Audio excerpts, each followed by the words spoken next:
अधिकारी थे। और फिर राजा जनक वाले शरीर को त्याग करके स्वर्ग गए। स्वर्ग में अपने पुनों को क्षीण करके त्रेता युग में, अब कलयुग के अंदर वही आत्मा फिर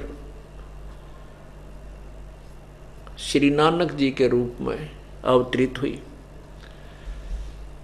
पहले तो राजा, वो वही आत्मा राजा थी, नौकर खड़े रहा करते हाथ जोड़े, और वही आत्मा पुनः क्षीण हो जाने से फिर स्वयं श्री नानक जी सुल्तानपुर में एक नवाब के यहाँ नौकर लगे। अब ये याद दिलाई जाती है, परमात्मा कहते हैं कोट जन्म तू राजा की ना मिटी न मन की आशा, भिक्षक होके दर दर घूम्या मिला ना निर्गुण रासा।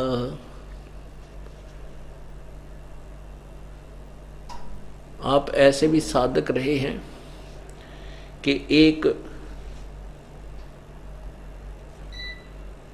एक समय घर को त्याग गए और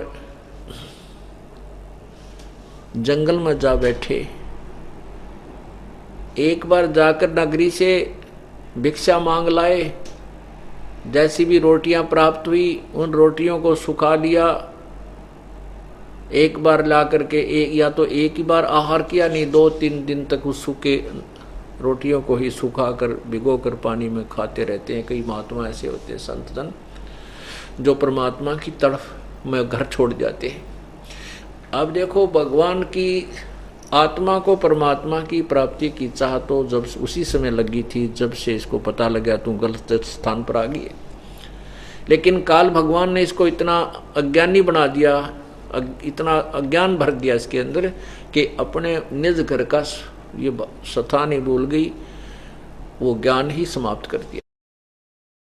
उसी को पाने के लिए ऋषिजन साधना करने के लिए जंगलों में जाते हैं, घर त्याग जाते हैं, लेकिन उनको दिशा ठीक ना मिलने से वो काल के ही जाल में पड़े रह जाते हैं और अपने द्वारा कलेक्टेड उस अज्ञान को अपने अनुभव से या किसी उससे जैसे अज्ञानियों से सुने हुए उस ज्ञान को सुनकर और फिर वक्ता बन करके हजारों करोड़ों लाखों व्यक्तियों को फिर गुमराह कर जाते हैं। वो दूना दोषी और बढ़ जाते हैं। काल तो एक विलीन है और इसको ये खलनायक समझो।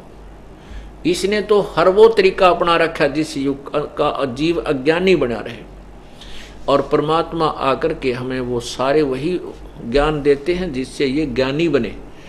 और ज्ञान प्राप्त होने के बाद ही जीव यहाँ से निकलेगा, अन्यथा नहीं निकल सकता, क्योंकि इसकी रुचि ही नहीं बनती।